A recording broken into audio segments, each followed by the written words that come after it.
महानगरपालिकेच्या वतीने नांदेडमध्ये हे शंकरराव चव्हाण सभागृह याचं नूतनीकरण करण्याचं आणि त्यातून त्याचं उद्घाटन करण्याचा मनोदय हा आयुक्त महापालिका यांच्या वतीने व्यक्त करण्यात आला होता आणि त्यामुळे सर्व लोकप्रतिनिधींच्या उपस्थितीमध्ये या सभागृहाचं आज पुनर्लोकार्पण ज्याला म्हणू ते करण्यात आलेलं आहे. अति सुंदर प्रेक्षागृह झालं आहे. साधारण 850-900 क्षमता असलेलं हे अद्ययावत असे वातानुकूलित सभागृह झालेलं आहे.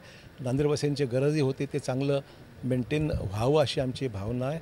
नांदेडच्या वैभवामध्ये भर टाकणारी वास्तू अगोदर होतीच, पण ते अद्ययावत झाले हे लोकांसाठी अतिशय चांगली बाब आहे. गेल्या 20 वर्षापूर्वी आपण या ठिकाणी नाट्य संमेलन घडवलं होतं आणि नांदेडकरांना फार मोठी मेजबानी होती.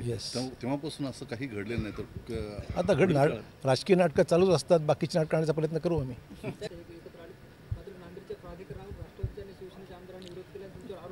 नाही, आरोप करायचा प्रश्न कुठे आहे? असं आहे, मतभिन्नता असू शकते ना.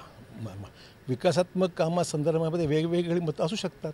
या व्यक्तिगत काय याच्यामध्ये असं आहे, शेवटी विकास साध्य झाला पाहिजे हा आहे.